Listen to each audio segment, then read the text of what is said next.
Eu gostaria de começar apresentando logo essa imagem aqui a vocês, né? A gente observa aí três homens de armas, né? Isso. Aí possivelmente uma família, crianças, né? Dá para perceber que ela está acorrentada, né? Isso. E isso aí, na verdade, são os nossos índios. Quando os portugueses chegam ao Brasil, eles tentam e eles escravizam esses índios. Mas, professor, por que você colocou lá a palavra nativos? Por quê? Vamos lembrar um pouco da história lá do quarto ano, terceiro ano, que quem descobriu o Brasil foi Pedro Álvares, não foi isso que a gente escutou muito na escola e dos outros professores? E quando chegou aqui, ele mudou a rota e chegou aqui e viu os índios, né? Portugal conta essa história. Portugal conta que na verdade ele estava querendo chegar nas Índias, atrás das especiarias, mas na verdade chega no Brasil. Então esse termo índio a gente está sendo questionando muito, né? Que foi dado aos povos nativos do Brasil. Então por isso que a gente chama de nativos, mas por enquanto a gente vai chamar índio para todo mundo entender, não é isso? Então vê essa imagem e olha como é que a gente cria a ideia do índio no Brasil, né? Para essa primeira aula a gente vai falar um pouco sobre a história, é isso. A segunda a gente vai falar sobre mais atual, né? A questão indígena mais atual no Brasil. Queria que vocês acompanhassem comigo aí a leitura. História dos índios brasileiros. Primeiros habitantes do Brasil, na época do descobrimento, haviam cerca de 5 milhões de indígenas espalhados pelo país. Quer dizer, quando os portugueses chegam aqui, tinha uma população enorme de índios, né, de nativos aqui no Brasil já. Quando os portugueses chegaram ao Brasil, encontraram uma população indígena que habitava o litoral. Os índios que Cabral encontrou na Bahia pertenciam ao grupo linguístico tupi. Por quê? Porque existiam várias tribos, não era apenas uma. E cada um tinha sua especificidade. No primeiro momento, os contatos entre os índios e brancos foram razoavelmente cordiais e marcados pelo escambo, ou seja, troca de produtos. Mas é interessante a gente desconstruir, né? Nem todos os índios aceitaram quando os portugueses, quando o branco chegou no Brasil. Então também teve guerra. É interessante a gente pensar nisso. Teve resistência, certo? O trabalho de derrubar o pau-brasil e preparar a madeira para embarque eram feitos pelos indígenas, em troca de roupas, colares, espelhos, facas, serras e machados, utensílios que o índio ainda não tinha, né? Não tinha desenvolvido. Quando o português implantou o sistema colonial e pretendeu transformar o índio em escravo agrícola, segregando-os em engenhos, separando, quer dizer isso, privados da caça, da pesca e da luta contra os inimigos, instaurou-se uma guerra entre brancos e índios. Então o índio ele não aceitou ser escravizado dessa maneira. Aí eu trago essa imagem, né?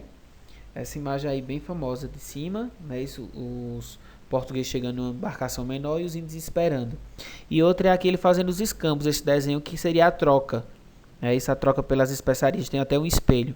Mas é interessante a gente mais uma vez afirmar, houve resistência. O índio, o nativo brasileiro, ele não aceitou tão facilmente assim a chegada desses portugueses. As populações indígenas perderam suas terras e sofreram um aniquilamento progressivo. O que foi que aconteceu com isso? Aos poucos, gradativamente, o branco foi matando o índio, né? O índio ele não estava com imunidade às doenças que o branco trazia, é isso. Através das armas, o branco saía na frente, então era bem mais fácil dominar esse índio. A capitania de São Vicente, perdão, de São Paulo, nos séculos 16 e 17 foi o maior exemplo disso. De lá partiram as bandeiras de caça aos índios, que promoviam verdadeiras guerras de extermínio. Por quê? Com a chegada no litoral, o índio foi cada vez mais para o interior. E os bandeirantes, na verdade, foi essa caça aos índios para tentar escravizá-los, né? Como era essa sociedade indígena? A sociedade indígena na época colonial. O índio brasileiro vivia em regime de comunidade primitiva, onde prevalecia a produção comunitária. O trabalho era dividido de acordo com o sexo e a idade. E as mulheres cuidavam da lavoura, das crianças e cozinhavam milho, feijão, mandioca, cará, batata doce, abóbora e tabaco. Nessa imagem aí ao lado a gente observa, né, isso é uma possível caça, né? Então, esse era um regime comunitário, era de todos, onde todos trabalhavam, todos colaboravam para manter a tribo. Vamos acompanhar? Os homens caçavam, pescavam, construíam tabas, guerreavam e preparavam o solo para a lavoura. A alimentação obtida na caça, na pesca, na coleta e na lavoura era dividida entre todos os membros da comunidade. Eu já falei. Os índios moravam em ocas, onde dormiam em redes e esteiras. As ocas eram construídas de sapê ou palmeira. Eram distribuídas em volta de um grande círculo, onde os índios faziam suas refeições e suas cerimônias religiosas. Mais à frente eu vou mostrar uma foto para vocês. Aí eu trago essa imagem, né? Isso. A gente observa aí as redes. Na verdade, é a preparação para uma festa, né? A família de um chefe indígena, Camacan, preparando-se para um festival. Isso é uma pintura de Jean Baptiste. E a gente observa lá atrás, mais no fundo, já um agrupamento, as mulheres aqui preparando, outra pintando o corpo. É isso, usando esses utensílios. O conjunto de ocas formava a aldeia ou taba. Várias tabas formavam uma tribo e um conjunto de tribos formavam uma nação. Os índios adoravam vários deuses, então eles eram politeístas. Admitiam uma trindade superior, composta por Guaraci, o sol, Jaci, a lua, e Perudá ou Rodá, deus do amor. O chefe religioso da aldeia era o pajé, que possuía poderes mágicos de cura. Adoravam as forças de natureza, vento, chuva, relâmpago, trovão, e tinha medo dos maus espíritos. Tudo de mal que poderia acontecer naquela tribo. Um desses maus espíritos, por exemplo, era o Jurupari, que provocava pesadelos e apertava a garganta das crianças de noite. O casamento era eita, gente, agora enganchou aqui. Monogâmico.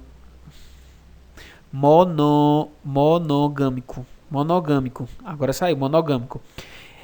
Embora os chefes tivessem tantas esposas quanto pudessem sustentar, pois o número de esposas era um fator de prestígio em certas tribos. Quando um jovem desejava casar com uma moça de outro grupo, trabalhava para seu futuro sogro, por exemplo. Então não era tão fácil assim casar não, se fosse índio. Para os carajás, era considerado apto para o casamento o jovem que carregasse um tronco de madeira pesadíssimo, e entre as curinas, os noivos tinham que suportar uma surra de chicote. Isso, na verdade, são ritos de passagem. Cada povo tinha seu rito de passagem. Quando o garoto deixava de ser garoto e poderia se casar, então ele tinha que passar por esse rito de passagem. Antropofagia entre os índios. Quando os índios necessitavam de novos campos de caça em virtude da escassez de alimentos, ou quando desejavam terras mais férteis, validavam-se de guerra. Então uma tribo tentava dominar a outra, Desenvolvia-se assim a geração pós-geração. Uma ideia guerreiro de masculinidade, coragem e força. Então essa figura do guerreiro, sempre atrelada ao homem. A antropofagia entre os índios não era provocada pela ausência de alimentos. Os índios devoravam seus semelhantes por dois motivos: vingança e culto aos antepassados. Em algumas tribos, devorava-se também os próprios membros da tribo, que faleciam de morte natural. Acreditavam que, desta forma, assimilavam as virtudes dos parentes falecidos. É interessante que essa característica a gente também observou nos outros povos da América. Foi isso nos Incas, Astecas e Maias. Bem interessante aí.